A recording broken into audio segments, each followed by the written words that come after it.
ಸಚಿವರಿಗೂ ಕೂಡ ಮರು ಸಮೀಕ್ಷೆ ಆಗಬೇಕು, ಹೊಸ ಮಾಡಬೇಕು ಅಂತ ಇತ್ತು. ಈಗ ರಾಜ್ಯ ಸರ್ಕಾರ ಮೊದಲು ಸ್ಟ್ಯಾಂಡ್ ತೆಗೆದುಕೊಳ್ಳಿ.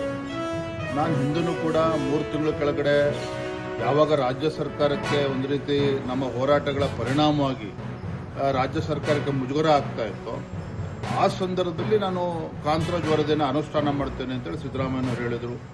ಮುಂದಿನ ಕ್ಯಾಬಿನೆಟ್ ಮೀಟಿಂಗಲ್ಲಿ ತರ್ತೀವಿ ಅಂತ ಹೇಳಿದ್ರು. ಅದರಲ್ಲಿ 4-5-10 ಕ್ಯಾಬಿನೆಟ್ ಮೀಟಿಂಗ್ ಆದರೂ ಕೂಡ ಅನುಷ್ಠಾನ ಆಗಲಿಲ್ಲ. ಇದು ಅನ್ಸೈಂಟಿಫಿಕ್ ಆಗಿದೆ. ಇದು ಯಾವುದೇ ಕಾರಣಕ್ಕೂ ಇದು ತರಾತುರಿಯಲ್ಲಿ ಮಾಡಬಾರ್ದು. ಈಗಾಗಲೇ 10 ವರ್ಷಗಳು ಕಳೆದಿದೆ, ಹೊಸದಾಗಿ ಮಾಡಬೇಕು. ಎಲ್ಲವೂ ಕೂಡ ಚರ್ಚೆ ನಡೆದಿದೆ.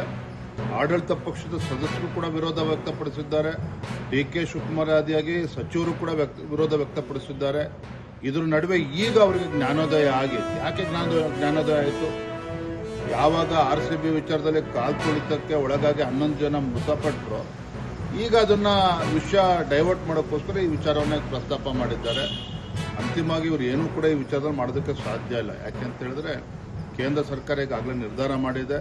ಕೇಂದ್ರ ಸರ್ಕಾರ ಜನಗಣತಿ ಮತ್ತು ಜಾತಿ ಜನಗಣತಿ ಎರಡನ್ನೂ ಕೂಡ ಮಾಡ್ತೇವೆ ಅಂತ ಘೋಷಿಸಿರೋದ್ರಿಂದ ಇದು ರಾಜ್ಯ ಸರ್ಕಾರದ ಪರಿಮಿತಿಗೆ ಬರ್ತದೆ ಅನ್ನುವ ಅನುಮಾನಗಳೇ ಹೆಚ್ಚಿದೆ. ಹಾಗಾಗಿ ಕೇವಲ ಗೊಂದಲ ಸೃಷ್ಟಿ ಮಾಡೋದಕ್ಕೆ ಮಾಡ್ತಾ ಇದ್ದಾರೆ.